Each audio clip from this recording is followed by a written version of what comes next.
But welcome to the Bomb Squad, everyone. We are a podcast where we cover underappreciated and over-hated movies. Sometimes they're super underappreciated, like Eraserhead, and sometimes our review is underappreciated, like the fact that you guys aren't watching those two.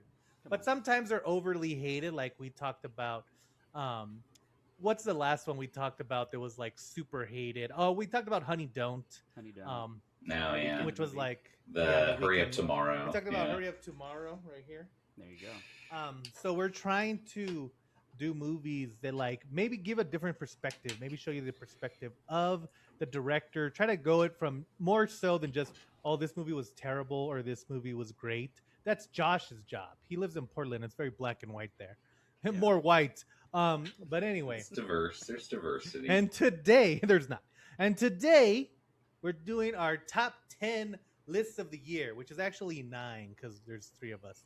And the way we do it a little different. The way we do it is we all have our lists, but we go through the 3 of us, and each of us pick one movie.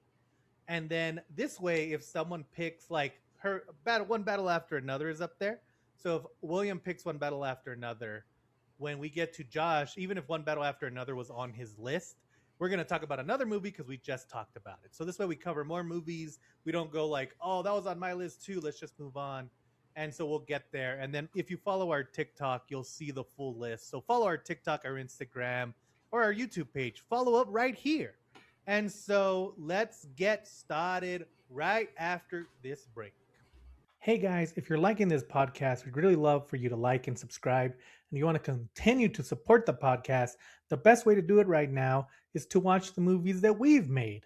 We're not just podcasters, we're also filmmakers, and we have a couple of movies that are out. We have The Last Ones, which is a zombie drama about the reality of living in an apocalypse. We have Borderland, which is kind of a midnight movie about a woman who owes money to the cartels.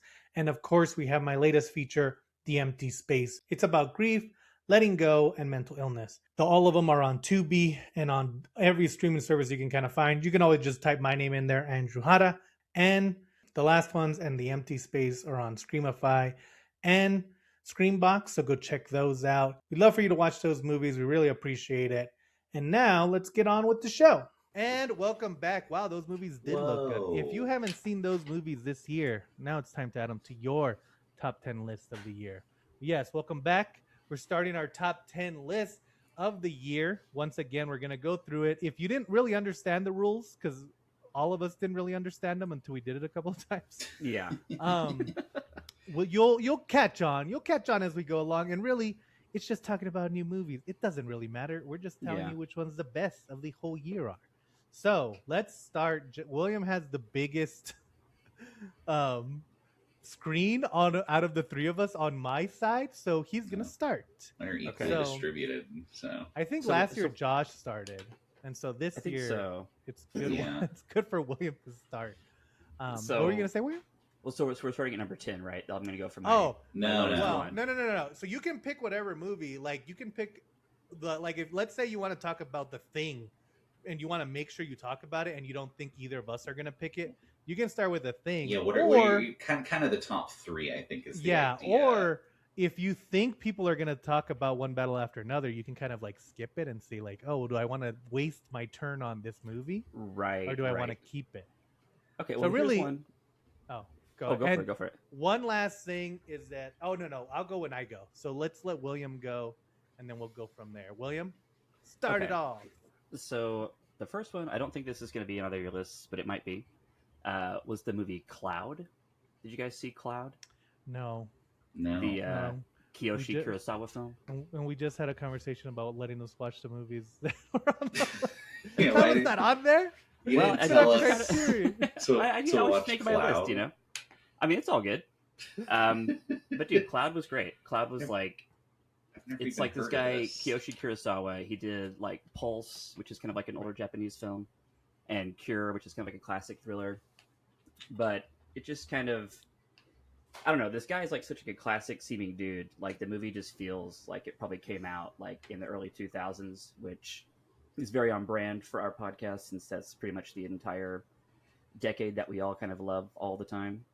But I don't know, it's like super existential, and it kind of goes into like internet culture, but from not like his social media eyes, but the guy's like he's like a reseller on the internet, and he pisses a lot of people off because he kind of scams people the entire time, and then it just kind of gets like darker and darker the entire time the movie's going on.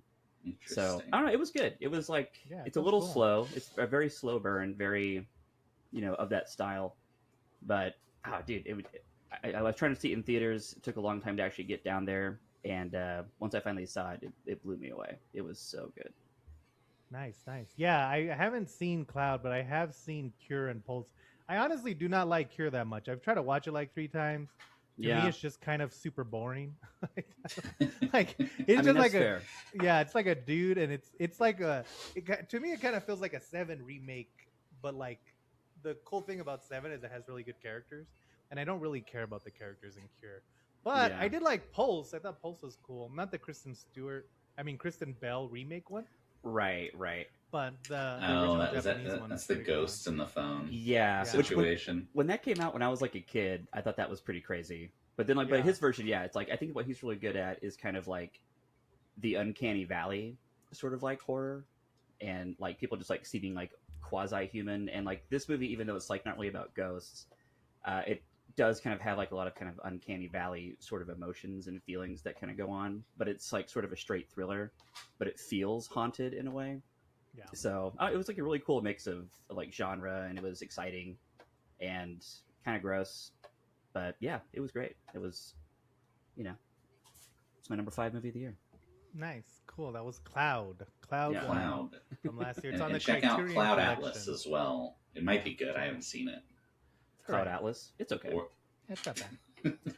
That joke really fell on its face because Josh didn't realize that Cloud Atlas is not that bad.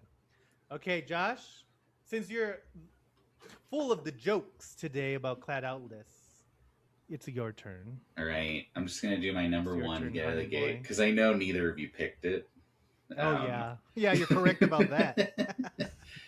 My movie is 2025's Twinless, directed by and starring James Sweeney and Dylan O'Brien. Okay, there's 4. It's a 4-character movie, but Dylan O'Brien plays 2 of the characters, and it's essentially about 2 guys who meet at a twin support group after their twin has died. But it's a comedy. And I know people say this a lot about like Sex and the City, where they're like, "Oh, the city of New York is like the 5th character." In this movie, the city of Portland is the 5th character. Everyone's favorite city. And as it's the greatest city in America and maybe on Earth, I don't know, it could be. It really hit me right here, the Portland representation. But it's like funny. It's really well acted. I will say, jokes aside that Andrew's going to make, I was surprised by how good an actor Dylan O'Brien was in this, playing 2 very different roles as the 2 very distinct twins. Because I've only ever seen him in stuff where he's like, I'm a goofy guy or whatever. And it's just like, oh, he's actually like, he gets to act in this. It's very... I've only seen him in Haim music videos, so... Well, in the upcoming Send Help as well. Yes. Oh, and if yes. Our Evil Dead video last week, which hopefully you have. Yes. Hopefully that's the one that's taken us out of the Please go tunnel watch we've locked ourselves that video. Into the Sam Raimi connection, And then maybe you've seen Send Help. Dylan O'Brien plays the evil boss in that movie. Right, and he looks like a douchebag guy, and I think that's almost where it's like this movie really kind of like plays against how much of it. Like, I'm a little torn on Twinless. I do agree that the city of Portland, and Josh is actually going to get kind of mad about this one. I agree that the city of Portland is the 5th character, and I think it's a good kind of a good representation of Portland, because every character is just a vapid, kind of like mean-spirited person. Well, not Dylan O'Brien. Which is kind of like, well, he's not. Or the girl. No, the girl. Yeah. The guy, the main guy is like a gay sociopath, and I almost feel like that might work against it if you are like, oh, I hate this guy, but I'm also kind of like, yeah, but like, I kind of like hate. I understand and hate him. He's an awful man. The thing I liked about the movie is that it doesn't ever feel like you know where the movie's going. Yeah, like true. There's elements where it's like, this movie could just 100% veer off. Like at the beginning, you almost think it's kind of like a 500 Days of Summer, like Yes. indie Hmm. romantic comedy where it's like a gay guy, like he's shy. At the very beginning, there's a very funny scene where he's eating by himself, and a girl comes and she's like, "Hey, can I take? Is anyone using this?" And he's like, and she's like holding the chair. And he's like, no, no, you could sit down. I don't have anywhere to Yeah. go. Like, yeah, what's going on? And she's like, oh, I just want to borrow the chair. Right. And so he's kind of this desperate. He's desperate for attention. Another Mhm. very big characteristic of Portland. It's definitely and- it definitely hits and authenticity yeah. of this person in and Portland. it feels very like romantic comedy. But then there's parts where it almost feels like kind of erotic thriller. It could be a straight up horror film. It never really loses its sense of humor. Like the character's like funny in that way that Michael Cera's funny.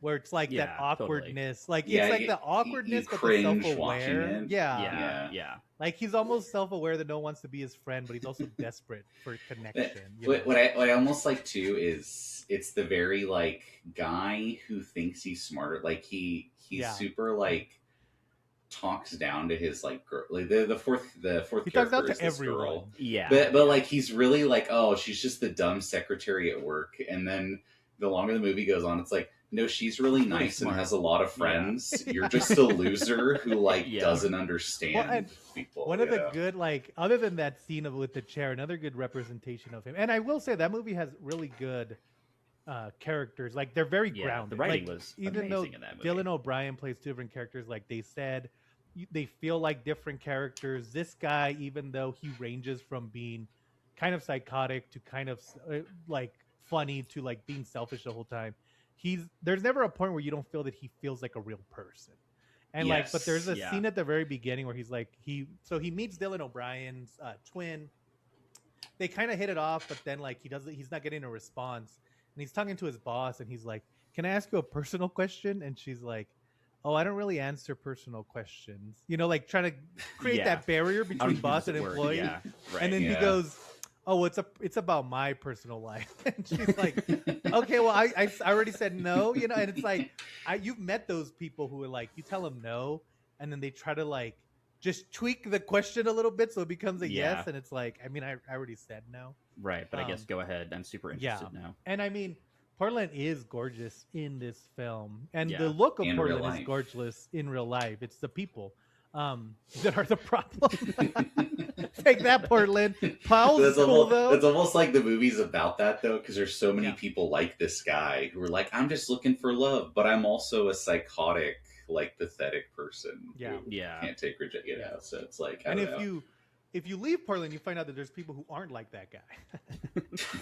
Like I had never even heard of this movie until you put it on your list at like number one, and so I had no idea like what to even expect like going in. I started watching it, and I was like, yeah, this is kind of like 500 Days of Summer. This is going to be kind of like a rom-com. But then Andrew called me because we had to talk about something, and he was like, "What are you doing?" And I was like, "Oh, I'm watching Twinless." And I had paused it right on the scene where the girl comes in and says, "Can I borrow your chair?" And so I paused it. Andrew's like, "What scene are you on?" And I was like, "Oh, they're just kind of getting started. They're just kind of becoming friends." He's like, "Well, that movie kind of goes in a way that you have no idea where it's going to go." And I was like, "Okay." And then as soon as like you meet the twin that is dead at the beginning, it's like, okay, yeah, what is this movie? Like this just like it just like elevated it like to 1 million, and like the writing was so good. Yeah. Like I didn't put this on my top 10 just because I just saw it last night. I didn't really know much about it, but like this was so much fun to watch. I love this movie so much. It was great. And jokes aside, I think one of the cool things about this is that it talks about something that, I mean, I know it happens to a lot of men. I don't know if it happens to women as much, but it's a thing where it's like you don't realize how kind of annoying or even like how scary you are until like someone kind of points it out. Like this guy, a lot of times he's doing shit that's like clearly scary, clearly kind of like making other people uncomfortable. He's kind of rude. Yeah. But no one ever really tells them. Like they're just kind of like, they answer sarcastically, but no one like straight up tells them like, "Hey man, this isn't cool," until it gets to a point where they have to address it. And it's like, I think a lot of people kind of do that, but I think it's not really something that stories cover because it's such a hard line to walk between like this guy is still a guy, he's still like a person, he still has Right. feelings and stuff, but he's just coming across in the worst possible way. Yeah. And I think that that's kind of daring to kind of write that into a story because it's so specific, but it's so not dangerous in terms of like, oh, no one should talk about this, but dangerous in terms of you could lose your audience in the first scene if you do this wrong. You know? Totally. Like, Yeah. he had to be such a well-crafted character, and Very like I feel authentic. like he like really earns like how weird that movie gets. Like Yeah. it never feels like they're just being Yeah. weird to be weird. Like I think what Josh said earlier, like it really feels like he's a real person, even though he's, you know, Yeah. pretty bad. And then Yeah. there's a part, there's a big reveal, and like they go to the support. The support group is great. The main lady who runs it, Yeah. she's so good. She does that awkward like at the very beginning. She's like, "What's something you don't miss about your twin?"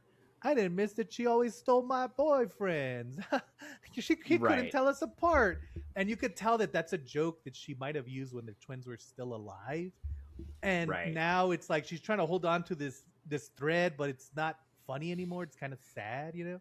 Yeah. And that's kind of how the movie is the whole time. It's almost it's like like- you're yeah. laughing, but there's a big reveal, and that scene is so funny with the way the support group reacts, and it's like, oh yeah. yeah, it's Yeah. just Yeah. it's really well It's done. such a, like there's a lot of like call forwards like at the very beginning.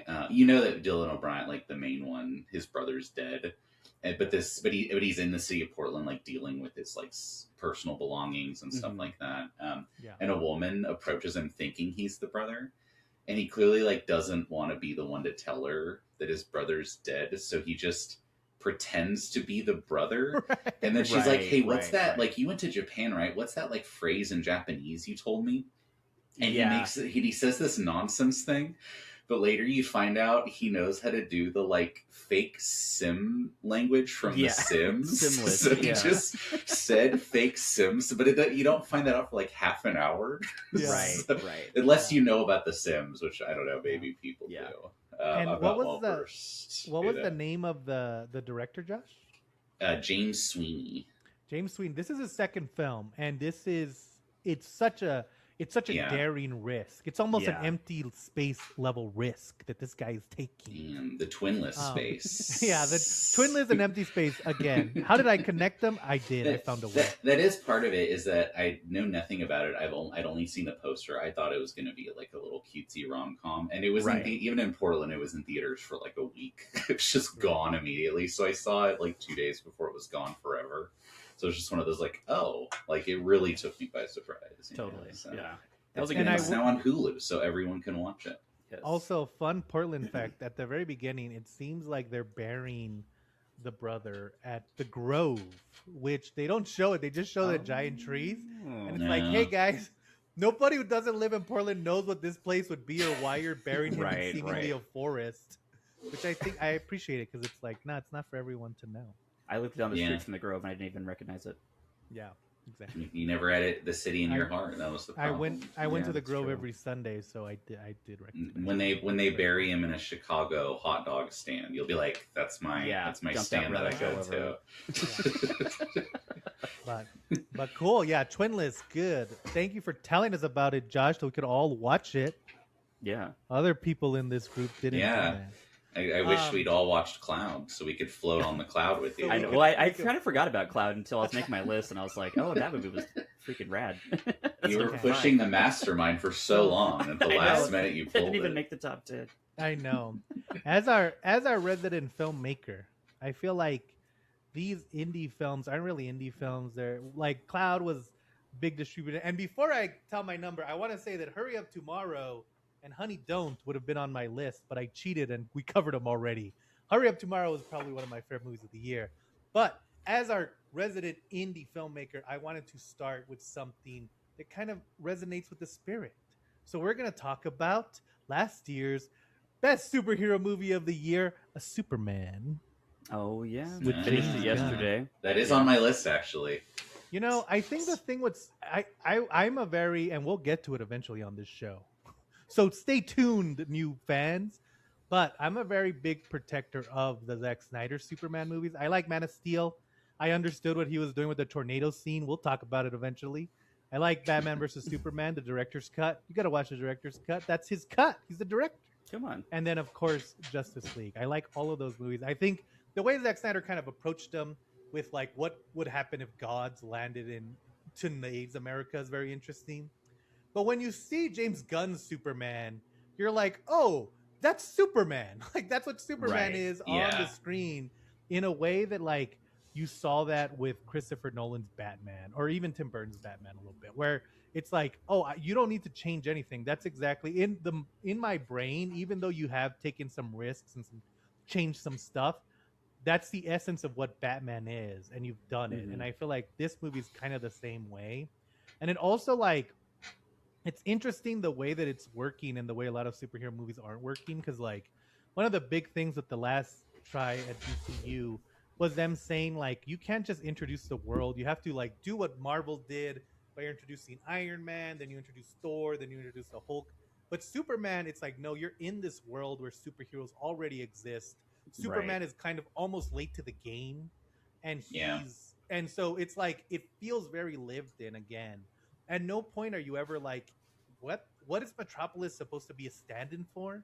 Because it just Right, kind of right. feels like Metropolis, and like Yeah. it's a Yeah. cool story too. It's also like, again, the great thing about big budget movies, and we'll talk about it when we get to other big budget movies, is that you're able to kind of get a message across that most people like. Again, like Twinless or like Cloud, like maybe people will see those movies, but it's going to be like kind of the indie scene or like people who like foreign films. You're not going to get the general public to rush out to go see Cloud, even if it is great, you know. Oh, But with yeah. Superman, you're able to get a big ass crowd. Like I made like $1 billion or something, and so James Gunn injects politics into it. He injects a message about that now, especially right now when everything's so cynical and everything's so dark and they're shooting ladies in the street, that there's like a there's it's not unreasonable for someone to lose hope and to stop just trying to make the world better. And like the movie is about kind of like going against that and trying to like say you don't have like there's a way to be a good person. And it's like it's helping out people. Maybe it's not being Superman. Maybe it's just helping seeing what's right and always kind of trying to do what's right as you know based on your morals. And I think that that's a Yeah. very interesting take, not just in how Superman would still be relevant today, but kind of how we should treat each other. Like there's a lot of criticisms of Superman, like why did they show the turtle being like escaping with like there's an old lady and they're all Her like turtles, evacuating yeah. the city and Right, she's like right. carrying her turtle. Or there's a famous scene where there's like a squirrel that Superman saves, and it's like, why are they showing us this scene? But I think that's the wrong way to look at it. The best way to look at it is saying, why wouldn't they save their turtle? Like, why wouldn't you save a Right, squirrel? Like And it's like I James think Gunn knows how to have fun. Like he There- brought there's, like like- so much fun back to it. there's kind of like there's two things that it actually does like that really kind of like set it apart from like Marvel movies. And I think it's because I just recently saw the Fantastic Four, which I think just came out at like the same time as this kind of where this movie like starts, and it starts like with you in the world, and the Fantastic Four wants to start you in the world, but it starts with this really long montage. It's like, don't worry, we're still going to explain everything. Yeah. There's no like big montages in Superman because Right. it's all just kind of like diegetic, like dialogue. It just like launches Totally. you into it. You're just there. Yeah. And even no if you origin at all. If you didn't know who Superman was, it just gives you a quick text thing, and then the robots are carrying them all like beaten up, and then through that dialogue, you're like figuring it out. And that's kind of the one thing where it's like, it always feels natural when it gives you exposition. It just feels like, oh, this is part of the story. Totally. But it's also like, it's not just like optimism in a way that just kind of pretends cynicism doesn't exist, which I kind of think like Fantastic Four does that too, where it's like, what if it was the 60s and everything was good? Yeah. Whereas this movie, the very first big conversation is like Lois Lane is like interviewing him as Superman, on the record, like in their apartment. And it's him like kind of pushing back on cynicism, where they're like, you can't act as like an agent. He's like, I wasn't acting as a agent, like government. I'm just myself saving lives. Like that's not a bad thing. And it's Right. almost like you have to state that's not a bad thing because so many people literally think it's a bad thing today. Yeah. You know, Yeah. it's just, I don't know. It's like, it's just so good at kind of pushing back on the message of like, oh, everything's bad and everyone's terrible. It's like, no, things could be better, you know, Yeah. if you try, you know. And I think I Yeah. mean it's silly, but like one of the great things about it too is like everyone kind of is they like even in the Zack Snyder ones, like Lois Lane in Batman versus Superman, she does a lot, but then if you pay attention to the movie, it doesn't really matter what she's doing because like Oh, yeah. Batman's Yeah. already figured it out. In this one, Lois Lane feels like she's contributing. Lex Luthor finally feels like a villain that's formidable against Superman because he's using his privilege and his wealth against it. Right. And so it feels very like everyone's here. It doesn't. It kind of like answers a lot of criticisms of Superman that people have, where it's like, well, why would there be other superheroes if Superman existed? And what like how is Lois Lane ever going to be helpful? You know? Right, like they actually gave him like stakes, like especially like at the very like the last battle that they have, like that is kind of like a thing about Superman. It's like he's so strong, he's so invincible that it's like hard to take his danger very seriously. But like it felt like there was like a lot of peril, like even towards the end, like using the public perception against him for a while was like really great. Like Yeah. it did. I don't know. Whenever this movie was being like advertised, I was like, I bet that's gonna look cool. You know, it's probably gonna be like a fun experience. But it was like way more elevated than I thought it was gonna be, and it also didn't really have like the Marvel snarky humor that I think is like kind of prevalent in like sort of like not dark superhero movies, and it just kind of felt like just kind of it was just fun. Like it was just like a good time. One of the things I liked about it too is that I watched Thunderbolt, and this isn't a Marvel shitting on Marvel thing. And that's yeah, why I mean, kind of, there's such a big I've been contrast. using- You really do like see like, oh, it's doing right Yeah. what they didn't do right, you know. And I've been using Zack Snyder because I like those movies, so I feel like I can kind of shit on him as much as I love him. But one of the things that I noticed, I saw Thunderbolts, and I've noticed this one time, and it's that every female in the Marvel universe has the exact same cadence when they speak. They always have the same level of sarcasm, and it's also for the guys too. They always have the same level of sarcasm. It's the same type of jokes, so they're very interchangeable. And even with the guys, like I remember seeing Doctor Strange, and not only is Doctor Strange just a remake of Iron Man, but he literally acts like Iron Man. Like it's like, so what's the difference between these two characters? And even in Superman, like Superman, all his jokes are kind of like wholesome and like boy next door style. Like they even make a joke about how his jokes are cheesy or how he's like practicing like taglines that don't work. And then you have like Nathan Fillion plays Guy Gardner, and all his jokes are like very cynical. They're more like in terms of that Marvel like Rocket Raccoon like sarcasm to the 10th degree. And he did so good though. He's like my favorite part, Yeah, and I don't great. even like Guy Gardner. It is a terrible haircut. I love it. Yeah. It looks Did so he have like bad. a weird nose? Did he have like a prosthetic nose? I don't. I think I think the haircut accentuates Just their makes face the so nose much. look Yeah. weird. Yeah. Yeah. Like I said, but it also like I like that it almost it like it knows when to be serious, but it knows when to be like goofy. Like it almost plays with the whole like secret identity thing. Like when Lois Lane goes to the Justice Gang to like ask for their help, like, yeah, but you like know he's Clark Kent, right? She's like, yeah, I do, but you probably shouldn't just mention that to people, you know, where it's like obviously a bunch of people would know because he would tell like everyone because he's such a nice guy. Which even says like he's too trusting because in his eyes he sees a superhero and he's like, that's my friend, you know.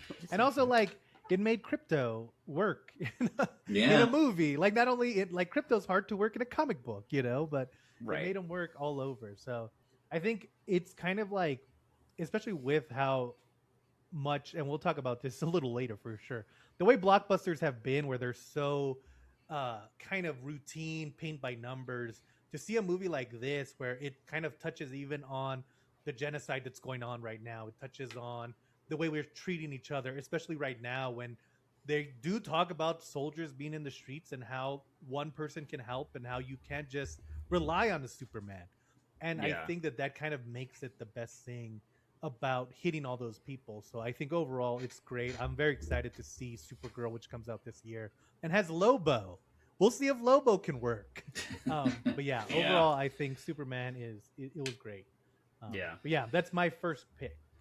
So now we go back to William. To the Murdoch. It better be a movie you've mentioned once before in your life. I know. Okay, well this was on it's not going to. You know what? Maybe I'll go for a controversial pick here. Oh my God, William. What do you guys think? Should I go controversial or should I What? go? I Like, don't. maybe I don't below? even know what controversial means Yeah, to you. William, Honestly, your picks are always Your pick- so out of left field that controversial to you could be anything.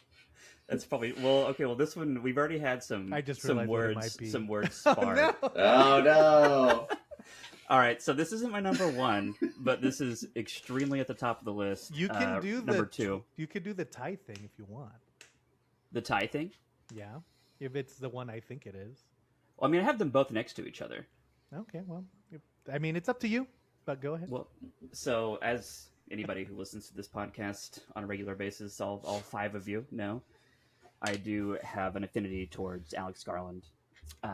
And he made this little movie this year, two movies, one that he wrote, one that he directed and wrote. But we're going to start off with... He made one good one, and then the one that William's about to say. Well, he made a great... Well, that's because it's a brilliant film. It's 2025's Warfare. Warfare by Alex Garland. William, tell us what it's about. Okay, so it is about a mission in the Middle East during, like, the Iraqi conflict or whenever. I don't even know when it takes place because it doesn't really matter. Right. And it's just about a group of soldiers who have to go into a house and they're waiting for something to happen. And there's a sniper waiting for a guy. We don't even know who the guy is. And then things do happen. And then these guys have to try and survive. And that's the entire movie. And I know that sounds plotless and that sounds kind of dumb.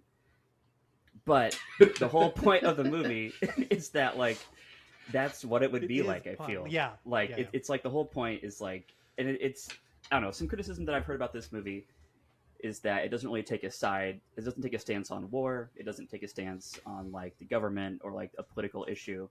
But I feel like what the movie is really trying to show is, like, what it would actually be like to be just kind of someone who has to go to war. And I think it could be about any country, it could be about any place, any time period. It just happens to be about an American troop that happened to be in a war. And it's like so quiet the whole time. There's like not much going on. So like whenever the violence actually does happen, it just feels like so explosive. And it just felt so real. Like I just felt like that's actually what it would like in more than any other movie I think ever. That felt like what it would be like to be like in a battle. Like you don't really know what's going on. I do No one agree. It knows feels what's very happening. authentic in that way. Yeah. Like And like I just felt like it just, dude, I don't know. It stole me away. I thought it was so good. It was one of the best things I saw this entire year. I think one of the things that I really liked about it is the way that, like what William was saying, because I remember when I played football. Surprise! There was like a point where like I realized that you're a game is 2 hours, but you're really only playing for like 10 seconds at a time because a play is only like 10, 20 Right. seconds. Right. And that's kind of what this movie feels like. Like so much of it is them waiting in houses or waiting to Mhm. make the next move or calling for support. And then they like go outside and a bunch of shit happens and someone might have been taken down. Someone might have gotten hurt. And then you have to like regroup and then you're back to waiting. And like, Right, it's right. like the war, we were in Iraq for So years long. and 20 years. Yeah. 20 years, But- yeah. it's like, but the actual time you're fighting is so small. But that small window of time, everything could change. You could lose a leg in 10 seconds, and Right. so it kind of goes over that risk. I do think that Alex, I mean, with There Civil War, is a problem. Well, go ahead, Andrew. well, I think with Civil War and with this one, it's like I kind of almost wish, and because to give you some trivia that I know, he didn't write this. He's using the memories of the people who were there, like, and at the end Right, you do yeah. see them. And they were working on to Civil War with kind of him, I tell think. it. Yeah, but I Yeah. think the problem with it is that the Iraq War is inherently, the Iraq War is inherently a political war because it was a war. It's kind of Sure. like Vietnam, where like if you wanted to do this and really like get us into that sense, it's tough because like you would want to use a war that's we know was good, like the World War II, but yeah. I think World War II was a little bit more structured, like you lose the Revolutionary War, but like they're literally standing in line shooting and then they're waiting for the opponent to shoot. Where Yeah. in the Middle East, when they were fighting, it's like you don't know who you're fighting. You know where the bullets are coming from. And Right. so it is like there is no organization and it doesn't matter. And like I think one of the good things the movie does is again, it doesn't matter how prepared And maybe that's why we haven't won a war. But it doesn't matter Yeah. how prepared you are, how much bullets you have. If they're literally shooting from every single house and you can't even see where they're coming from, how do you Yeah. fight that? How do you fight someone who's literally using their own house? Like they're not leaving. You know, like Right. again. Yeah. And go I ahead. think with that too, it's like because like you're when I was trying to like think about the plot like before I rewatched it, I was like, so like what were they doing there? And you don't know why. You have no idea Right. why. So it's like that kind of is like the big question It like, the doesn't entire really- time. yeah. It's like why are you even here at all? And I feel like the first thing they do in the movies, like they take over civilians' homes. Like they break into a house to like do and they have to recon, they have to stop some families from freaking out. So it's like it's not really showing these like American soldiers as like great dudes, and like they're not even like that brave. Like they're like scared the whole time, and like Yeah. they admittedly say, "I don't know what's going on." I mean, but it doesn't do it in like the Hollywood kind of way. It does it in like a way where it's like if you had just gotten shot at, you might not have that many words to say, and you're just kind of like shaking, just being like, Right. I don't know, dude. I have no idea. This sucks. Yeah. And I But- remember. Oh, go ahead, Josh. And to be clear, though, because it does like it ends on this like they're just gone, and then a bunch of like the Iraqi fighters are just like looking at the rubble, and it kind of ends. But then it does do a like dedicated to the brave But I troops feel of the like- Mujahideen style Dude, like yeah. thing. I feel like they had to do that just because they were working with all those guys. I Like, mean, don't know. it's It it's doesn't so feel authentic like to the rest of the counter movie. message Yeah. to the rest of the film. I do agree wonder, with that. I don't like that last part for sure. I do wonder if it's that kind of Wolf of Wall Street thing where it's like I was like, he but I clearly don't. knew It's that, yeah. like it was a very critical film, but also it's like, well, if the guys don't realize it's critical, maybe we shouldn't. Like, if Jordan Right, Belfort let's- doesn't realize he's the bad guy yeah, in it's this movie, like maybe just Jordan let him, Belfort. Let's give is him a high unaware. five. Yeah. Yeah. I one of the things like the most poignant scene to me is after they leave and the family is like, they're not like you see Three Kings where like the guys relate to each other and all that kind of stuff. Mhm. These guys do not relate to them. They're like, I'm so glad these guys are out of our fucking house. Yeah. Like, Right. It's not a That happy sucks. like, oh, Yeah. good thing they made it. It's more like, oh, thankfully we didn't die. And Yeah. to them, it's like that's their lives. And I think to me, that's what kind of carried me through that whole movie was just seeing how it's like it's every day's kind of it's everyone in this movie's every day and how Yeah. terrifying that would be. Even if you are an imperialist or even if you are an insurgent, it's terrifying. It's Right. like nobody. I mean, granted, those people did sign up literally, but nobody know. signed Yeah, up for yeah. what was happening. Like Mhm. the insurgents didn't sign up. Like when they do a terrorist attack, the people in the cities aren't signing up for this. Again, going back to the genocide, the people Yeah. who like are there living in the streets are not the ones who are like trying to overthrow. They're just the ones who are trying to live their lives. Right. And they so- suffer. Yeah, and even the soldiers to a point, they just want to get out of it. But I also like there's and obviously I think this movie's like definitely just trying to be very like in the moment, like here's because it literally just starts, and I do like this part. They were like, what, because you couldn't get like pornography in Iraq when you Oh, were a yeah. troop there or in the Middle East. So they're watching like a workout video and like just Yeah. getting super hyped from it of just Totally. like girls doing like Bowflex stuff. Yeah. Dude, Alex And it's Owen like- does hype so good. He does I know. beginning hype so well. And the song is so good. Yeah. Yeah, it's like, and it's kind of like my dad. It's also told like, yeah, anytime you're part of a SWAT thing, they're just blasting like heavy metal and stuff. It's like you're Right. just trying to like Yeah. to rev up, and it's almost Yeah. like kind of showing. Oh, and then you're just quietly walking up a street with a gun, like terrified. Yeah. But most war movies are it's kind of like even if like Jarhead or something is about how it's like, oh, this is pointless, and Very I'm wasting similar, it. yeah. Or there's like a lot of like especially a lot of movies about like World War II and stuff. It's like, oh, it's just about like the tragedy of like what you'll carry in your soul. But I really don't get the sense these guys carry any.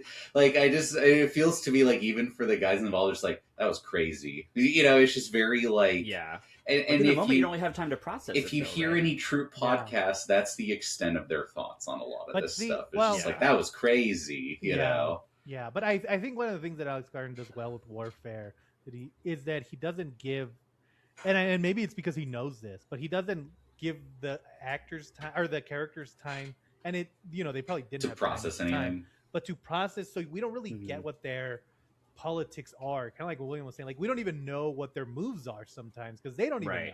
Yeah. And so it's that thing where it's like we don't get as much of the America rah rah rah because it's more so like no, we're getting gunned down. Like, there's no other shot. This grenade just got thrown into a window.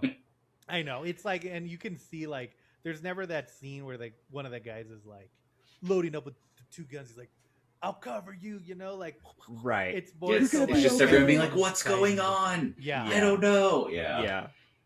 And it's also the thing where it's like even us back here when those wars were going on, we're like, what's going on? Like, what is happening? Why are you lying to us? There's just it's pointless. You know what's funny about the funny thing about comparing this to Three Kings, which is about, the Gulf War, not because it came out before 9/11 and everything.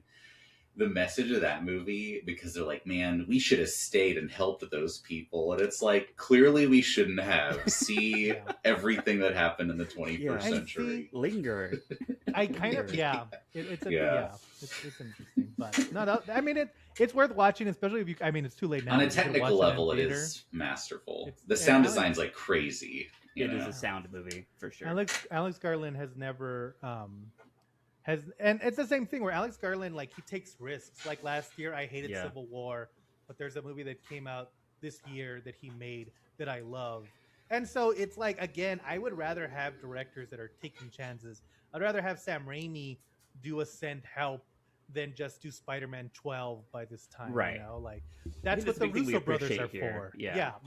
We need real directors to make stuff. So even if it's not the best, or even if I didn't agree with it or I didn't like it as much, but it was still cool to watch. It's still cool to see what he's gonna do with it. I think it's interesting.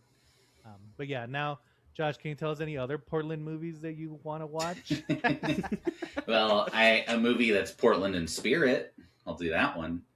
I think I might know what you're going to say. It better be near the top of all of our lists. It is the second best Paul Anderson's One Battle After Another. Yeah, it's the most. You think it's the second best movie of all time? No, I'm saying that the best Paul Anderson is Paul W.S. Anderson, but Paul Thomas Anderson, pretty good too. Hold on, let me see if you're. Oh well, I would say. The first is of course Phantom Thread, but yes, Josh, tell us. You don't get to like just. This is not his best movie. Do the work, but it is quite good. Josh tried to do a mic drop. He's like one battle after another, and he I'm just like done. Talk amongst yourselves. So next, discuss. Well, One Battle After Another, Paul Thomas Anderson directed. It is starring Leonardo DiCaprio. Mm-hmm. Is part of a leftist kind of a revolutionary group. Mm-hmm. He's the one white guy in this revolutionary group, and they're going around. I regret asking Josh to recap this. They're going around. We're already at 45 minutes, Josh. Let's wrap it up. They're freeing migrants. He falls in love with Tiana Taylor. A lot happens. A child is born. Sean Penn is there. It's a psychosexual kind of tryst, love triangle, and then we cut to much later when the child is grown up and things are about to happen, and then everything really pops off. And one of the cool things I like about this movie is that everything Josh just said is not the plot of the movie. That's all the fucking foreground. He does not. That's intro, prologue. But the movie is really about this guy who's trying to track down who he thinks might be his daughter, and he's trying to like join this white supremacist group. Yes. And if she is his daughter, bad things are going to happen to her. And so it's, I don't know, but the movie, I kind of like, it feels like one of those American, like kind of when you saw There Will Be Blood, and you're like, this does kind of already feel like an American classic. This kind of feels the same way in the way, but it feels very modern. Like, it's kind of crazy because this movie was filmed in El Paso. I even worked on it a little bit, but this is not. I didn't know that. What? Yeah. I helped them. Yeah. But anyway, the thing with this movie is that it was filmed before all the stuff that's happening right now is like the ICE raids and all that. But now it feels even more relevant. It's like part of it. The way they use the ICE raids to kind of cover up for what they're really doing. It's pure politics. Like, you look at to not get too political, but to look at Project 2025, and they literally say they're going to use ice raids to kind of bring them to start militarizing the cities. And you see that happening now, and you see that happening in the movie, and it's kind of like it makes it chillingly scary. Or you see like there's one guy, Sean Penn plays like the main like kind of government guy who's Oh, hunting. man, people. what's his name? It's so God. crazy. Lockjaw. Yeah. Colonel Lockjaw, yeah. So It's good, Colonel dude. Lockjaw. But he has like a second in command who's apparently a real ICE agent, and he's like interrogating some of the characters. And every time he does, he's just talking to him. He doesn't ever have. He only has one guard by them, but what he's telling them is so frightening. Where he's like, because he tells one guy at the very beginning like, "Oh, I need this information," and the guy's like, "Well, I'm not scared. I'm not going to help you at all." And he's like, "Oh, you're not scared? Do you think your sister would be scared? She lives in." And he tells her the address, and it's like. I think he even says like, "If I were you, I wouldn't be scared right now either." Yeah. Like, it's very like his confidence is like what's so creepy. Yeah, and It's like, it's it's just that way that you see that in a lot of government agents, or like the scariness of the government, where it's like, okay, here are the facts. You know, if you do not tell me what I want to hear, we're gonna send you to a prison in El Salvador, and it's like. That's where the fear comes in. It's not that, oh, this guy's going to kill you or this guy's inherently evil. It's that they're able to just kind of disappear you and you don't know what's going to happen. Or like, if you're in a bunker in the middle of Texas and you don't even know if they know that you, like if there's an arrest record for you, do you know if you're really going to jail? Or do you know what's going to happen to you? And I think this movie really adds how scary that could be. But also... It's one of the funniest movies of the year. Yeah, it's also like a lot of fun. It's Benicio character yeah, is it's like crazy. so good. It's like because it's almost like 3 hours, and it feels like it's 40 minutes long. It just like it's just zipping by. I think what's really interesting too about it is it does show a lot of like because it's kind of this like leftist underground movement, and they're kind of like doing everything right with like passphrases and code words and secret names and stuff, and none of that matters. Like it doesn't like the government still knows exactly where they are. They know when to like get them when they need to. You know, it's almost like even like at one point they've kind of they've like invaded this town and started rounding people up. So there's a big protest in the street, and it's like peaceful. So then Lockjaw just orders one of his guys to just drive up as a fake protester and throw a Molotov so they can like send in the riot police. So it's like, oh, it doesn't matter if you do stuff the right way; they'll still like come after you. So just go do it. You know what I mean? It's almost like that's like the message. I think this movie, and like it's funny because this movie and Eddington, which I also have worked on a little bit, they have very similar, not plots, but they're kind of trying to say similar things. I think the problem with Eddington is that Eddington, like, it takes liberals or progressives, and it makes an exaggerated version of them, where like they're literally flying a jet plane and it has like Antifa stuff to be like, look, Antifa's funded, but then it treats the conservatives like just conservatives, like they are that crazy where they think that you can get that more people died of the vaccine than the actual virus, and kind of dumb shit like that. And so it doesn't work, because then it feels like you're just criticizing the progressives, because you're not really criticizing the Republicans, other than say like it's like saying like, oh, look at how crazy we had to make the progressives to show how crazy the conservatives are to get on the same level. But I don't think Aaron Asser knows that he's doing that. Where with this one, he's kind of showing them both at the level, but he's also showing like kind of the, like one of the main characters is Leonardo DiCaprio's wife, especially at the beginning. And she's not in it because she cares about the cause as much as she's in it for the excitement, the kind of danger, the fun of it. Right. And I mean, she says all the right words, but like when it comes down to it, that's more interesting to her than like, she doesn't care about the outcome, which is supposed to be a better society.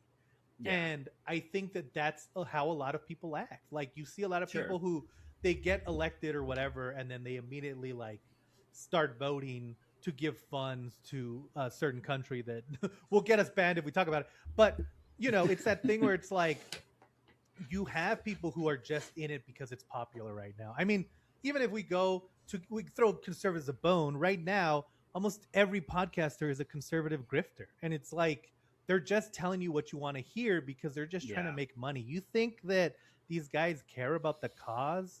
No, of course not. That's why they're flip flopping already. But it's because that's how people are, and I think that Yeah. makes this movie way better.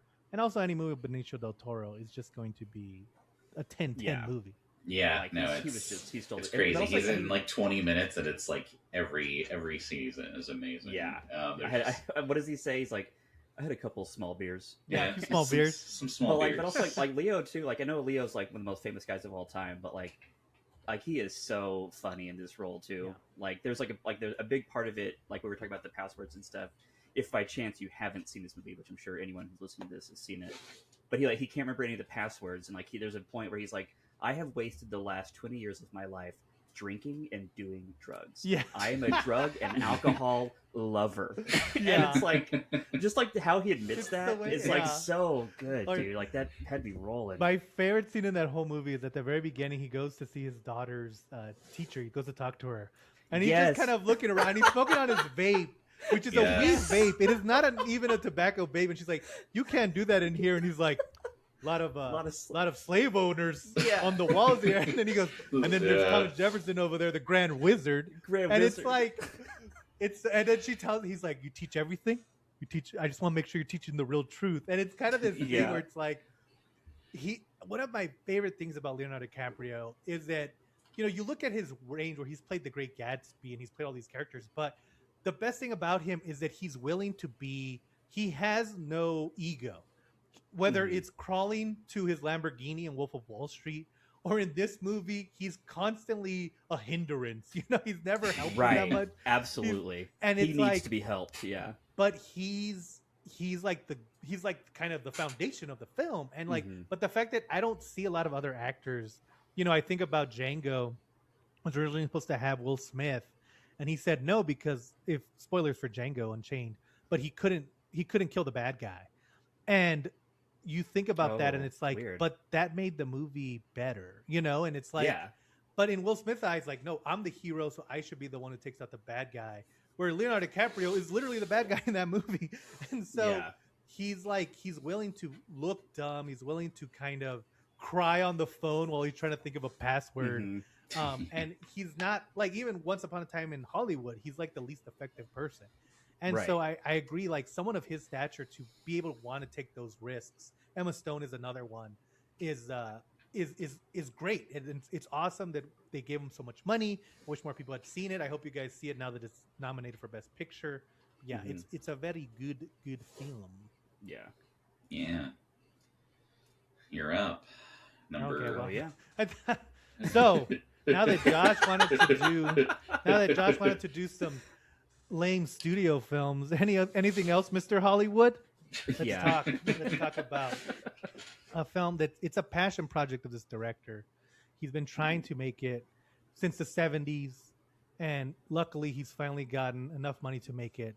My number 2 pick is, of course, Avatar: Fire and Ash. Nice. Yeah. So here's the I thing, can Avatar- understand Not a lot that. of people saw it. Yeah. We travel back to Pandora, and here's the thing about Avatar that I love so Thing of- much yeah. is that you're always like, we've already been there. We've spent 6 hours on Avatar. It was great the first time. It was even better the second time.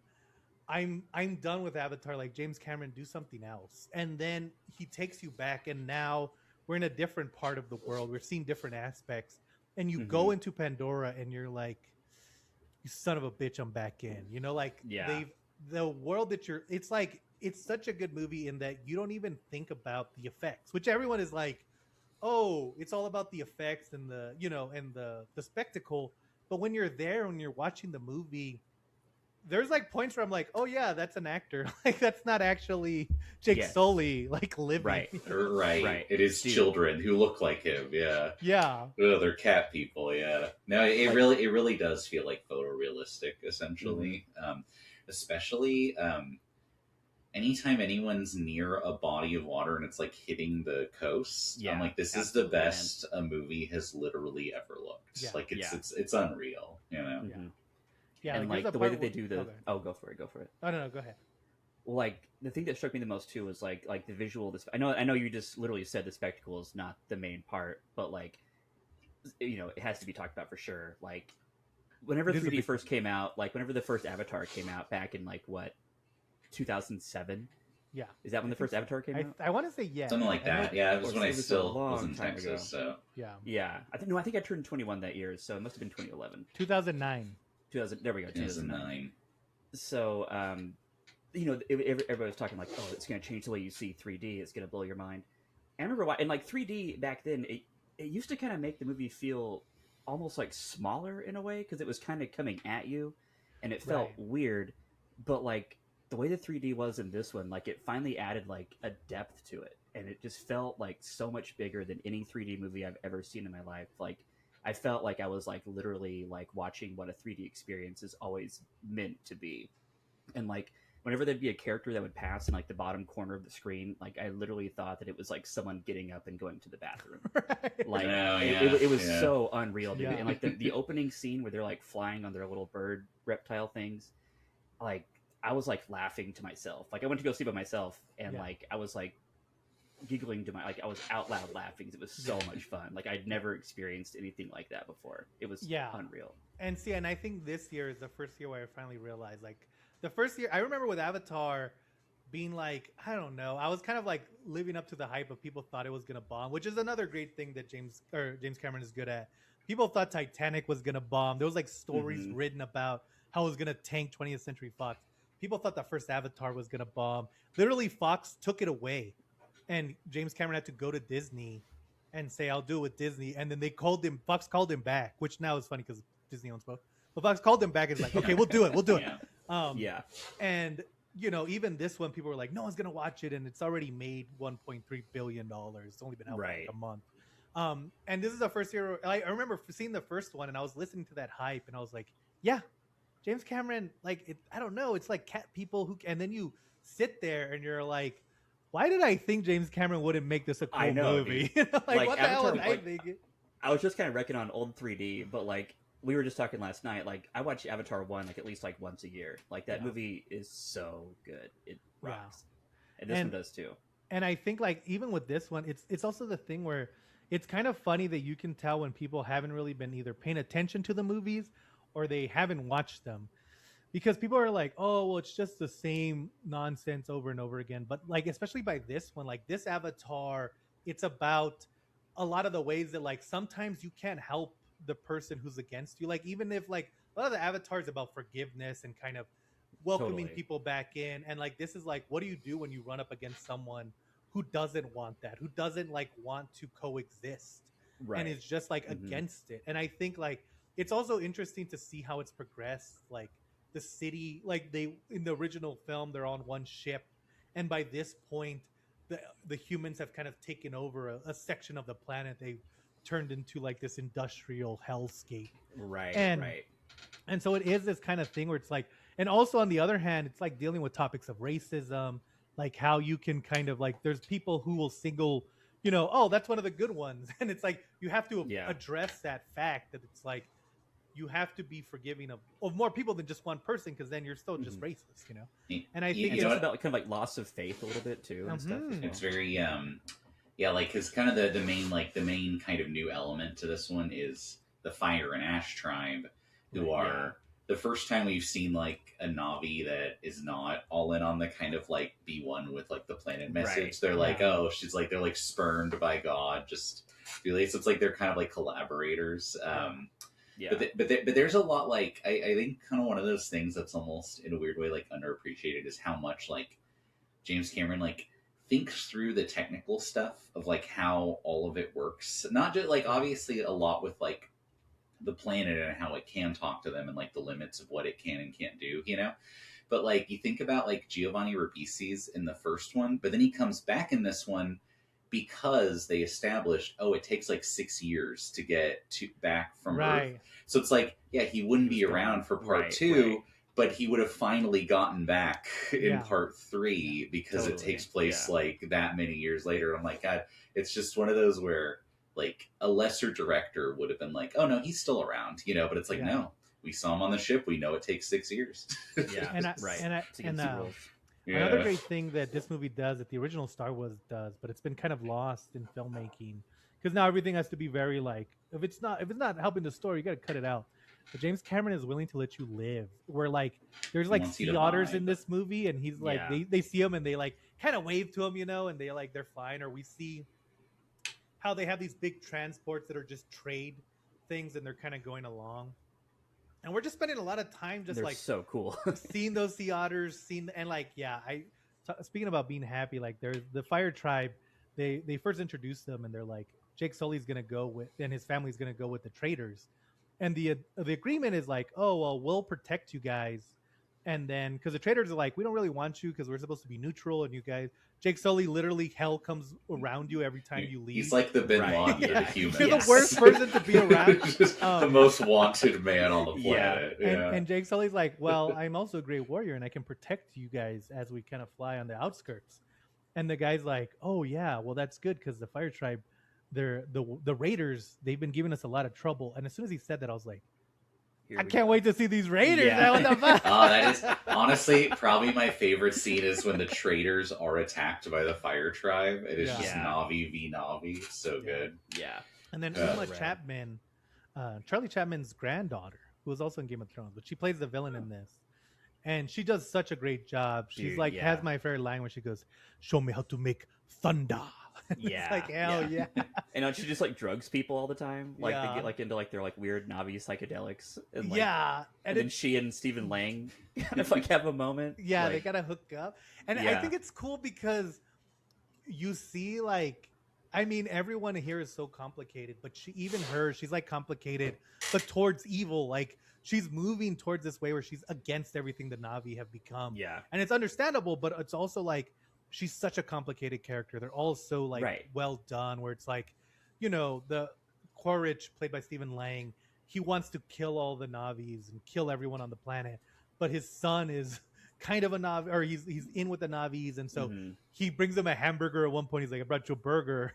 And it's like, Yeah. first of all, I don't even eat meat. Nobody on this planet eats meat, man. Right. And Right. second of all, like, we're not friends. You tried to kill me last time, but it's like, well, yeah, but he's the son. And like, You're my son. they change their minds and they kind of grow with, as we've seen. I mean, Totally. Jake Sully went from being kind of a big blockhead to now he's more understanding, but he can still fall into those blockhead ideas, and like, Yeah. He's still a Marine. yeah, and so Yeah. it's such a great world. It's so good to live in. I think like I'm down for James Cameron, whatever he does next. Whether we go back to Pandora, I'd love to see more of the Fire Tribe, or whether we. You know what I like too, because I just think James Cameron is also. I mean, not only looking ahead to like his own like lifespan, but just like how messed up the studio system is. How they don't want to like fund stuff if they can like do it on the cheap anymore. So he just came out. He's like, yeah, if they don't fund the next one, I'm just gonna hold a press conference and tell everyone what happens and like Yeah. the story, like how the story. And I was like, that's goated. That's like yeah. that's He'll the make it slide greatest deck, right yeah. there. I think one other thing is, and it's been underlying message through all the movies we've picked so far, which is kind of like, pay attention, Hollywood, is that whether it's James Cameron, whether it's Paul Thomas Anderson, or whether it's even James Gunn, they've all, Alex Garland too, they've all like, they're making these movies that like, they're making choices that the studio does not necessarily want, but they don't care. Like, there's a famous story where someone asked James Cameron if he could trim this one down to just like by 30 minutes, and he like fired that guy. It's like, he like, and I think it was an ad executive or a studio executive. He's like, just get out of here. And Yeah. it's like James Cameron, despite everything else, like out of everyone else, James Cameron built himself. He was a concept artist. He worked on Star Wars. He was drawing Hoth for Empire Strikes Back, and now he's in charge of the biggest franchise. That his own creation that he had Yeah. a dream about in the 70s, and he's been drawing since the 70s. Maybe he's been to Pandora. Maybe he's really John Carter. But Could be. it's cool I that hope. he's like so ingrained. Like, no part of Avatar feels like a studio note, and I think that that's an important thing to have, especially now. Yeah. Yeah. 100%. All Love right, it. We believe in you, the last. James. All right. It's the last one, Last William. pick, William. Last round. Okay. Well, I'm gonna go for my number one pick of the year. Casey at the bat. My number one pick of the year. I saw this was also on Josh's list, so I assume you guys have all seen it. Weapons. Ah, Weapons. Weapons was my Interesting for number number one. one. Interesting. It is on my list. It's number 9, but I had so much fun watching Weapons. Like, it is like such Oh, well- a good blend of like. Oh, what's up? Talk a little bit about what it's about.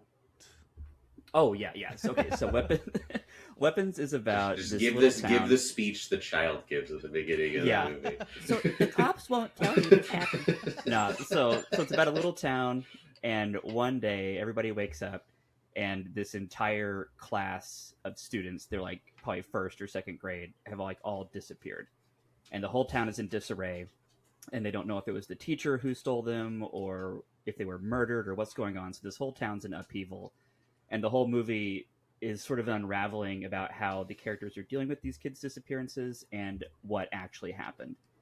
And it takes so many twists and turns, and it's from the same guy who did the movie Barbarian and Companion, and it's unpredictable, kind of in the way that Twinless was, where it's just kind of like you never really have a sense of like what's going to go on. All the characters are just like so fully fleshed out, and it's such a dark movie, but there's also this kind of like this lightness in the background that makes it just like such like a fun romp. Like it's serious and it's gross and it's sad, but it's also just like, I don't know, dude. It knocked me out. I had such a good time watching Weapons.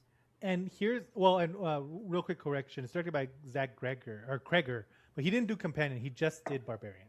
Oh, I always get that mixed up. I always think that he did Companion too. But And yeah, scratch that. If you know anything about us, you'll know that me and Josh are very big fans of a show called The Whitest Kids You Whitest Know. Kids You which Know. is- Yes, Yeah. there's some started with sensibilities Zach in Kreger this. started there, and it's so fun. Like personally, I'll always support him just because I was a huge fan of Whitest Kids You Know.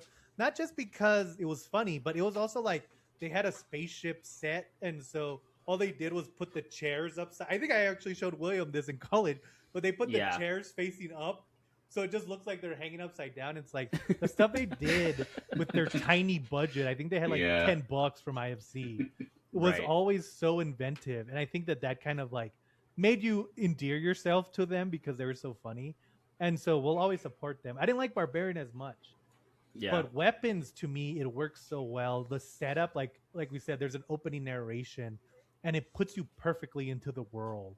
Yeah. And I think one of the great things about Zach Greger is that he also instills that humor too, because it's very funny. Like the last part, there's like a part where Josh Brolin, he plays one of the dads of the kids who disappeared.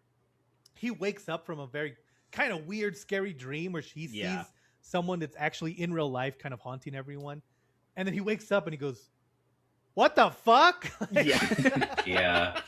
Which is what you would do. Everyone kind of exactly. reacts like if you were in a horror movie, that's how you'd react. It's very like realistic.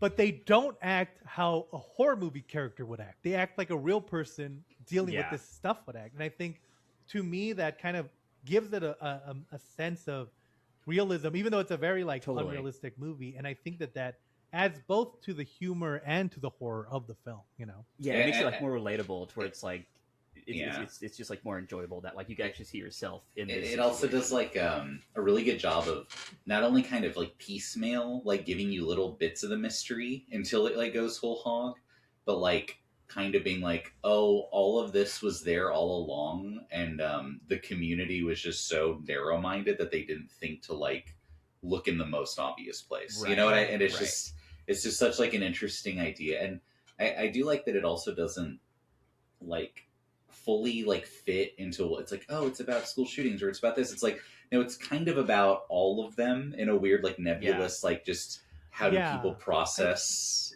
something like this, different addictions, different distractions. I want to say that unlike a lot of the other films on here is that one of the things that I think a lot of the criticisms I see of this movie are attacking like because they don't think the film works, but I think it's because they're trying to narrow down what the film is about, where I do feel like the themes of this film are very broad. It's not about school shootings necessarily, but it's about when tragedies strike and how we're kind of always looking for a very direct black and white answer, a very direct who caused answer. This? Why? Yeah. Who neglected who? And who wasn't paying attention to what? Yeah, and it's like, and sometimes that answer is going to be weird as fuck, and usually it is going to be weird as fuck. Like you look at some of these, like there was someone who got assassinated last year. There was a very controversial figure, but the shooter, who we did not like, but that's not important. The shooter was like this weird guy who was like left, right, center. Like he had all these different random stuff.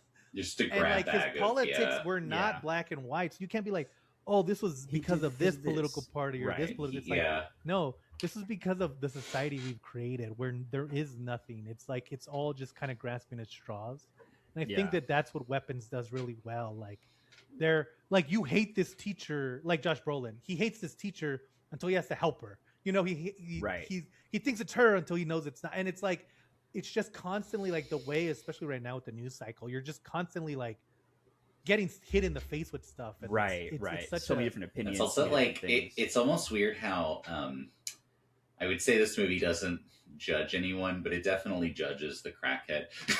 But about Oh, it, like, dude, he's so he's that's so like the best funny character. though. That guy is amazing. But I kind of, because when I was talking to people about this movie, people would be like, "Oh, and this like just like awful like train wreck of a teacher." I'm like, she's like the most human. I would react exactly that way if I like right, just right. getting drunk every night and trying to like get up for X. The whole It's town just, hates you. Great. Yeah, Yeah. it's like it was just such a it's almost like a test of like what you put into it, not what And they're like putting out, you know. Yeah, and I think that's a totally. good thing to cover because I see a lot of criticism nowadays of movies, and it seems like less a criticism of the movie and more criticism of the movie character, like you judging the movie character and for what you would do instead of or how you think they should act instead of how they act in the film. Like in this one with the teacher, she acts very human, and 28 years later, there's a father figure who people like Yeah. call a piece of shit, but to me, it's like he's literally the best father figure ever. Like he's constantly trying to do what's best.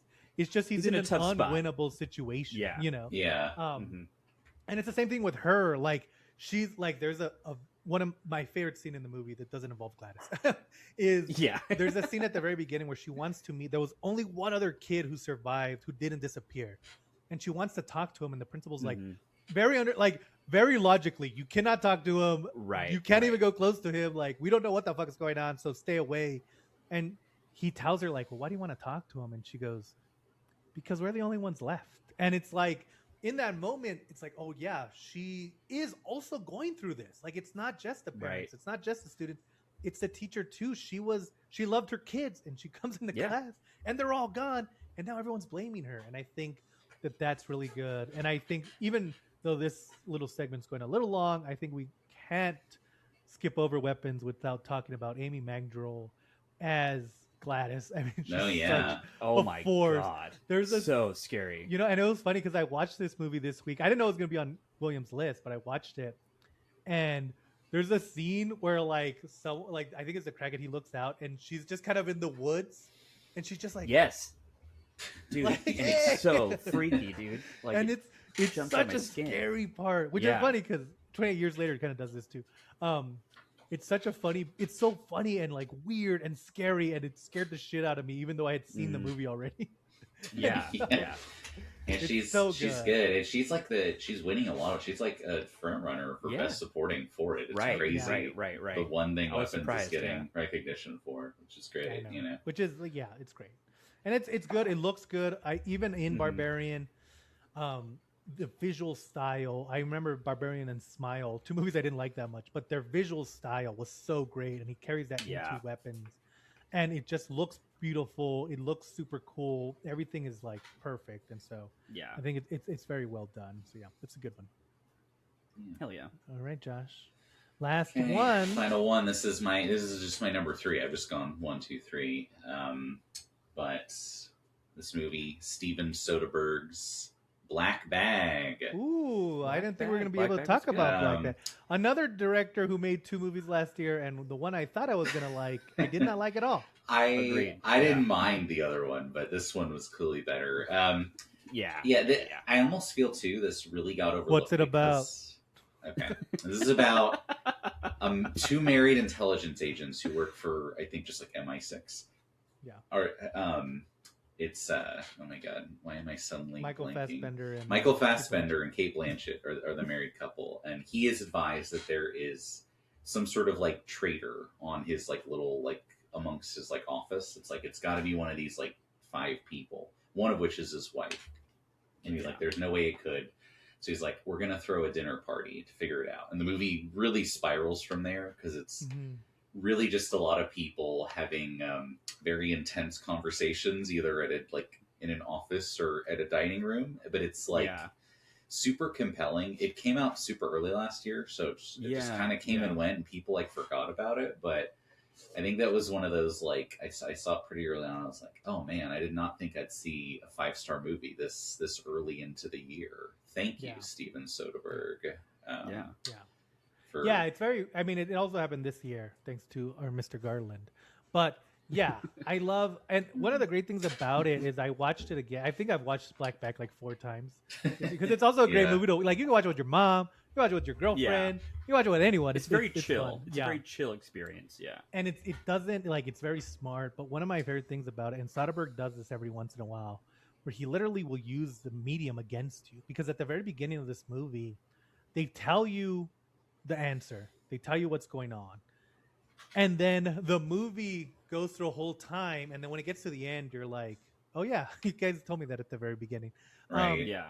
And it's so well done. It's so smart. They're like, everyone's kind of being deceptive and playing like double crosses and triple crosses. And like, it's like one of the great, it's about kind of the way our relationships can affect us. You know, like there's one part where Michael Fassbender kind of needs the girl from the industry, Marcia. I don't remember her last name, but he needs her help to like hack into something that it's part of her job as a CIA agent, and he kind of like forces her to do it, like through blackmail, and at the very end she's like, you know, you could have just asked. I would have helped you out anyway.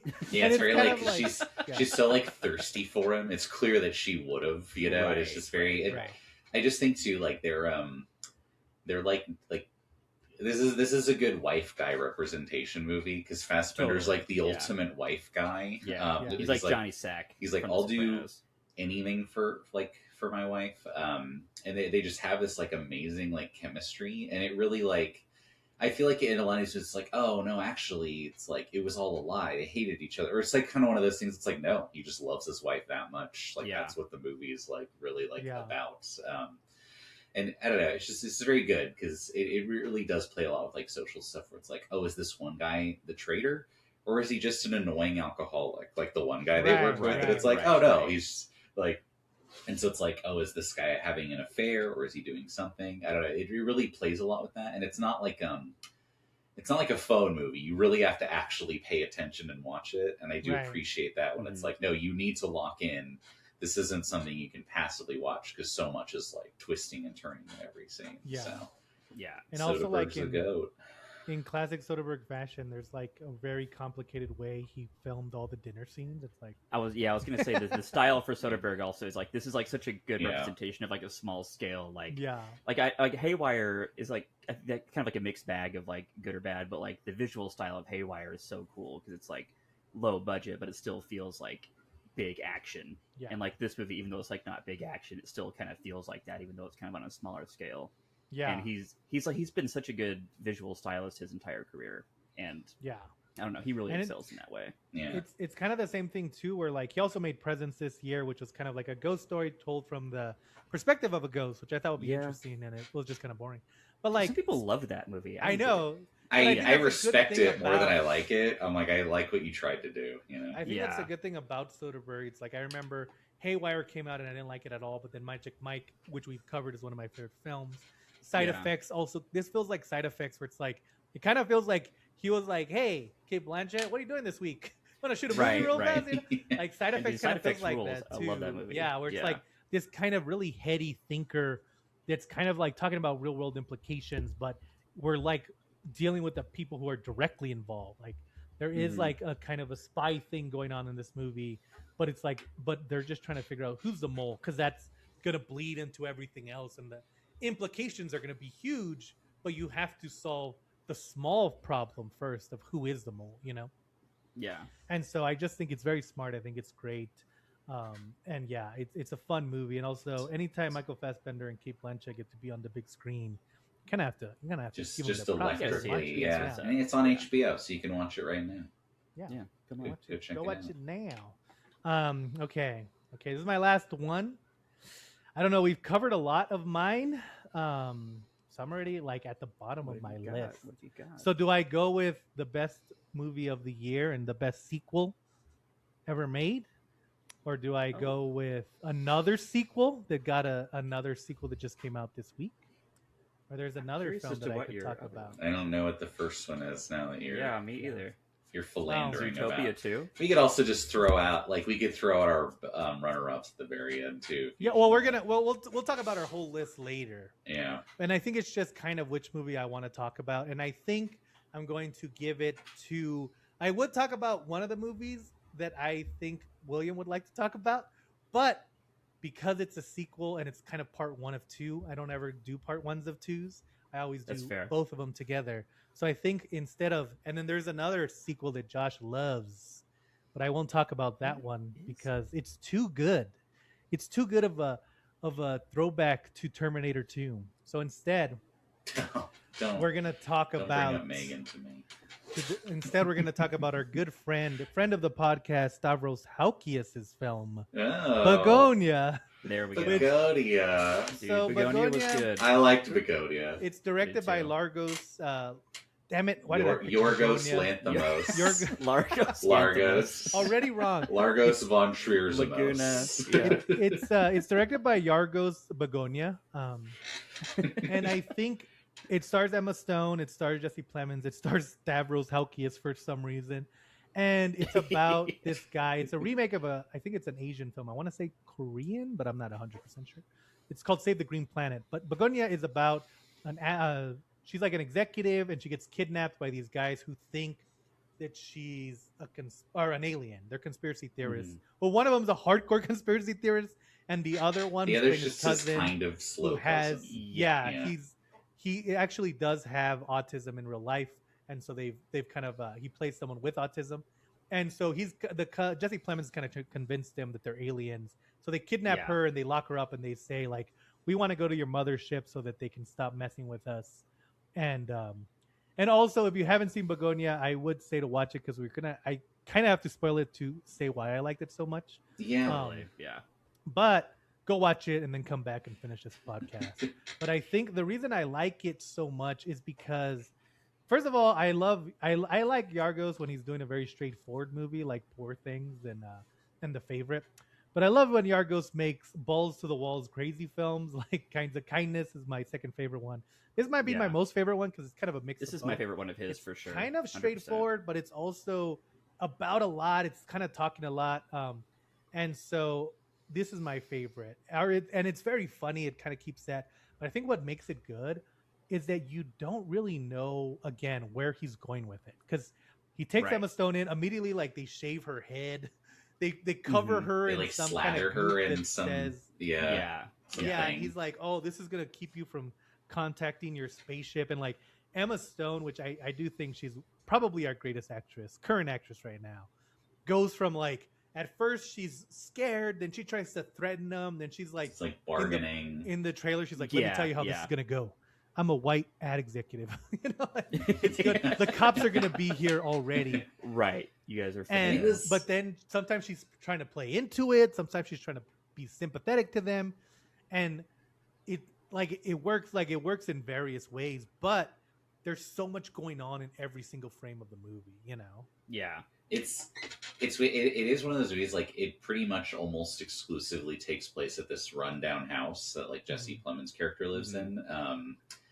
And it's the kind of movie where if her and Jesse Plemons weren't, like, amazing actors, it would not work at all. Because it literally is just this character piece between, like, the two of them with like his cousin kind of chiming in here and there, and Stavros showing up occasionally to play himself essentially. But it works. It fully works, you know. Yeah, and like the movie does such a good job of like, because it's kind of like a critique on like conspiracy theory culture and like YouTube rabbit holes and stuff, which could be so kind of like been there, done that. But like they do it in such like Jesse Plemons, like you were saying, Josh, is like just so compelling, and the way that he.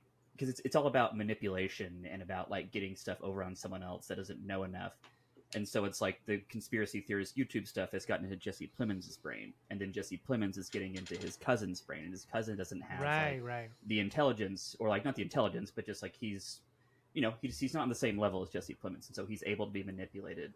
And then at the same time, Emma Stone is doing the same thing to Jesse Plemons. You know what I mean? Like it's like there's all this kind of like information that no one knows what to believe, and as an audience member, it's like I felt like I had no idea what was going to happen the entire time. Yeah, I felt like everything was smarter than me, and I was like, dude, I need to know where and this is going. It is It's uncomfortable. tense, yeah. It's very unpleasant to watch. I should just say that. Yeah. It makes you feel gross to watch. Like, honestly, most of those movies make you feel that way, even when I'm like, oh, I think this is really well made.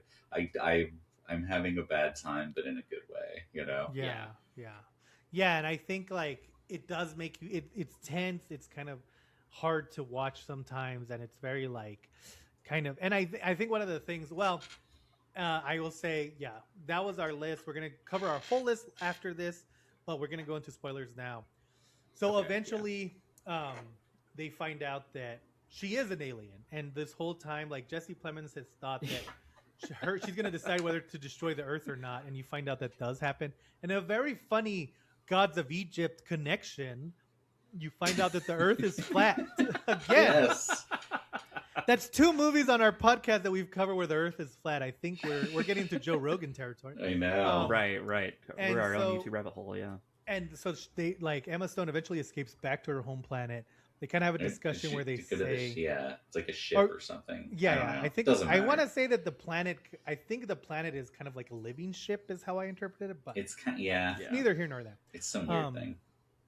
And so they kind of have a talk, and they decide like after everything she's been through, after like seeing Jesse Plemons go crazy and all that stuff, they've kind of decided that the humans aren't worth saving. So they literally get a pin and pop the ozone layer, and everyone just dies. But I think, and I keep bringing up the criticisms of this movie, but I think it's because I kind of like, it gives me a place to start off on. And a lot of the criticisms for this movie is that it helps to prove that Jesse Plemons was right because his conspiracy theories are right. So what is that saying about people with other conspiracy theories? And I think the problem with that interpretation is that it's very specific, where Yargos is trying to say something very broad. Because the reason that Emma Stone ends up deciding to kill the Earth is because she's like, oh, well, he killed on his like little fact-finding mission to find other aliens. He killed a bunch of us. He like was torturing people, and he was killing. And so it's not about whether he was right as a conspiracy theory or not. It's about the way that we treat each other, especially when we don't believe what the other person believes. And I know now it's easier to hate the people who don't believe what we believe, but in the grand scheme of things, like if we don't start showing empathy towards each other and don't start like caring about the fact that certain amounts of us are being dragged away, and the fact that corporations are like letting the ozone layer get decimated like piece by piece, that we're eventually going to end up all dead, just sitting in the planet like without any air. And I think that that's what the movie's really trying to say. It's like, it's not about whether he was right or wrong as a conspiracy theory. It's about the way that he treated Emma Stone and how those things have like lasting effects. You know, Emma Stone was here trying to help us. She was not doing a good job. But they were trying. But like at the end of the day, it's like, well, why would I save this species that hates so much, you know, that wants to hurt so many of us? What is the benefit of keeping them alive? Exactly. Yeah. And I think like, and I, you know, people have called this a nihilistic movie, but I think, and especially because of the ending, but I think that that part to me is the most hopeful, because it's saying we are not dead of a popped ozone layer. We still have time to be, and maybe that's like all of my movies are kind of about trying to like be realizing that other humans should have empathy for each other, and we should be looking out for each other and not cheering on raids against children. But I think Begonia really hits that home. Like, we're already on the path of destruction, and we need to take a swerve or move and turn back, because we're not going to make it out if we keep killing each other like this. And so I think that's, to me, that's very hopeful. Like, we still have time. But it's also it's pointing out nihilism in our species, but it's not necessarily a nihilistic message. Yeah, it's kind of like a counter to nihilism, like saying like, this is where you're headed if you keep acting like this, Twinless. But yeah, I think it's a good movie. I think it's worth watching. I think even if you don't like Yorgos, it's worth seeing what he's gonna do with his film. You know, Like, I where agree. Like, are you gonna go? He's not my favorite guy, but like It's you always this want to is the see best what one, for swing he sure. takes. You know, Yeah. he's got such a vision. Yeah. Yeah. It's like Kinds of Kindness is one of my favorites of his too, just because he's also not scared to be super silly and maybe that's Right. another staple of movies I like. I just like when they're willing to go for it, and like when as a screenwriter or as a filmmaker, there's always a point where it's like, should I add this line in or should I add this scene in? And Right. sometimes you're like, yeah, I should, because it'll be funny as hell, you know? It'll be memorable. Yeah. Exactly. It's like actually adding, like injecting your personality into it. Yeah. Yeah. So yeah, that's a good movie.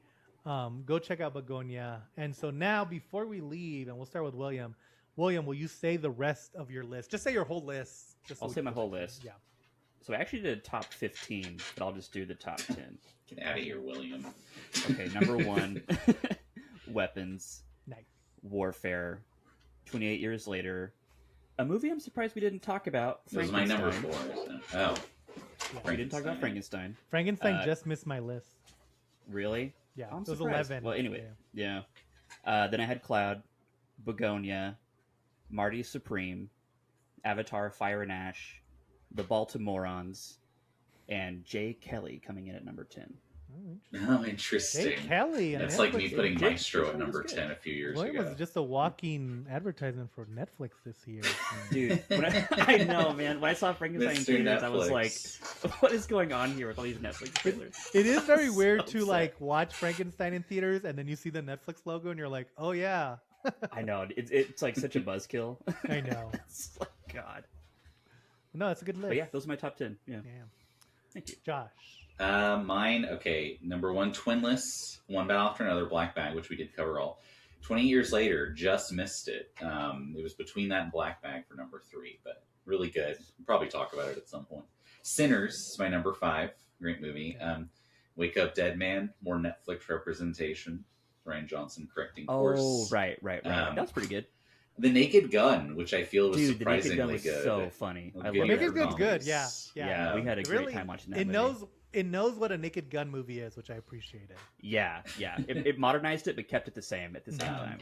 Yeah. Superman was my number 8. Then Weapons, and then my last one was my dark horse, because I was like, it's not good, but I appreciate what they were trying to do. Friendship is Yeah, friendship. friendship either works I for like you or friendship a doesn't. lot. It's Yeah. either gonna hit or you're gonna hate it. So Friendship- I couldn't deny how much I laughed the whole time when we See, were watching it. And that's the thing. Friendship did not work for me. But having said that, there was just moments where I could not stop laughing. It was so Yeah. funny. It was yeah. And also, okay, yeah. So my list, I'm gonna start from 10 and go to 1. Have you guys never done lists before? Where you start No, from yeah. first? I just got so Goddamn. excited about weapons. So and to be fair, Frankenstein missed. It was my number 11 because my number 10, and we would have talked about this movie, but I know that the haters would have not been appreciative. Number 10, Megan 2.0. Terrible. Oh. Terrible. Could not stop laughing. Still haven't seen it. Number 9, Begonia. Number 8 is 28 Years Later, which I think we'll talk about eventually. The only reason it wasn't higher is because it works better with the Bone Temple, and because of that, I had to kind I of. wanted to push it take down. representation from Alex Garland after Warfare. Yeah. That's part of it Yeah. too. Number 7 is Black Bag. Number 6 is Sinners. Number 5 is Honey Don't. Number Interesting. 4 is Superman. Number 3, Hurry Up Tomorrow, starring The Weeknd and Jenna Ortega. Jenna Ortega's only good movie. Number 2, One Battle After Another, and the number 1 is, of course, A Trip to Pandora with Avatar: Fire and Ash. Yes. Very good. All So right. come back, guys. Check out the movies. We'd love to see what you guys thought. If you have a top 10 list, put it at the bottom. Let us know. If you're watching this on TikTok, go. You're not going to see this message, but go watch the full thing on YouTube or Spotify, whatever. Yeah. Check them out. Like, I think there's a lot of good movies. The cool thing about it is there's a big mix. If you like big blockbusters, we talked about those. If you like indies, we talked about those. That's kind of what we wanted to do It was on a this good year podcast. for film. It It's- really was. We're picking up. I remember last year I was like, "Fuck, bro, how am I gonna get to 10?" And this year I could have gone to Exactly. 15 Yeah. if I really needed Yeah. to. Like Frankenstein, Bring Her Back. Those are all great movies. Weapons didn't make my list, but it would have easily made it on another year. And it's still a Totally, classic film yeah. that I'll watch a lot. Hurry Up Tomorrow, an instant classic that everyone loves who's seen it. Well, I don't. So I don't know I about think all that, that. and they're gonna even love it more when they do the moment, and it's the exact same movie, but it stars Charlie SCK, and everyone's gonna pretend they like that now. But anyway, the good thing is, oh, before we leave, Yeah. William, what is your most anticipated movie for the? And you can say a couple, but just like I've got a few. Yeah, I was looking through like what's coming out next year, and there's like so much that's coming out. I'm really excited for. Well, Send Help is coming out very soon, so I don't really know if that counts. But the guy, the weapons director, what's his name again? Kreger, oh, is Zach doing a Kreger's, Resident yeah. Evil movie, Oh yeah, and so that's going to be. Oh awesome. yeah, is that this year? That's crazy. I think it believe so. is. Yeah, and then the Odyssey. I'm hoping that's really good. Oh, yeah, Christopher Nolan's yeah. The Odyssey. yeah. We'll cover and then- an Odyssey when it gets closer. Yeah, and then freaking. I know this is kind of a cliche pick, but Werewolf. I'm done. I'm gonna go see that for sure. yeah. That's gonna be. I'm worried it's gonna be a little bit too much like Nosferatu, but you know I got to give it up to my boy. It's Of gonna course, be I gothic think as it'll hell. be cool. Yeah. Yeah, no, those all look. Those, I'm all on. Especially the Odyssey. I mean, I love the Odyssey. Yeah. I can't wait to see it. I saw The Return last year with Ralph Fiennes playing Odysseus. It wasn't as good, but I do like the Odyssey. Josh, Yeah. your Yeah. list. Oh man, what's that Spielberg movie that's coming out? That's this like Return to Aliens one. I can't. It's called Disclosure Day. Disclosure Day. Day. Yeah, I was Also just looks like great. definitely hyped for that. This is a movie. It has the tendency to go really bad, but I really want The Bride to be good. Starring I do Jessie want to see The Buckley. Bride. Yeah, She's I so hope she's that's so good too. in everything, and it's like if this like works, Yeah. it'll be amazing. But we'll see. It Yeah, could be so terrible. Yeah. Yeah, obviously like the it's Odyssey. gonna and be a stuff, very and weapons movie. I know we're all pretty hyped for Greenland 2 Migration. That's also Pretty a pretty cool. big, Yeah. pretty You big know. one for us. I still haven't seen Greenland 1, so I got to get on that. And you know, what movie looks super charming. That Sheep Detectives movie I haven't where seen the a sheep preview have for to that. solve Ooh. the murder of their owner. It's like Yeah. look who's talking, but Pretty with cool. sheep. It looks very stupid, but very cute. Let's Yeah. go. Yeah. Why not? So yeah. No, I think that looks cool. Yeah, I want to see The Bride, of course. Supergirl, as I talked about earlier, I think that'll be cool. The Gallerist, which is the Jenna Ortega, Catherine Yen movie with Natalie Portman, where they're like stealing, they're trying to steal like a work of art. I think. Oh, that sounds cool. Yeah, I Oh, really yeah, that like. did sound interesting. Yeah. Yeah, I really like Millie Alcock. I really like Lobo, the character. So Supergirl, of course. And if you've been watching our podcast, or especially our deep dives, even one bit, then you know that not only is this my most anticipated movie of the year, but we will be covering it on the podcast. Of course, I'm speaking of He-Man and the Masters of the Universe. Go check out that movie right You now. should if just you haven't. panda like you're wearing He-Man shoes. I Right know, now or I wasn't something. looking- You probably were like you could have been. I was gonna bring the He-Man, but I forgot about him completely. I was gonna say it, but I knew you were gonna say it in a big way. So it's like, you know Yeah. what? It looks fun. Let's give it to It him. looks like Yeah. a good time. Yeah. And of course, the Odyssey. Also, Dune comes out this year. I can't wait. Dune. To Oh see yeah, that. Dune. There's a new Jackass coming out, which Yeah. you know that could be a fun movie. Yeah, They're also that all movie- so old now. I'm worried for their health. Yeah. there's that Project Hail movie, Mary could be good.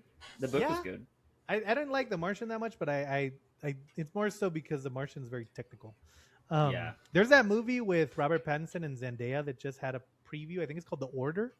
That looks really good, where they're about to get married and they might be. Oh breaking up or yeah, something. I've heard that's another That's cool. twisty. You don't know what it's gonna be Yeah. movie, so Yeah. I'm interested. Yeah.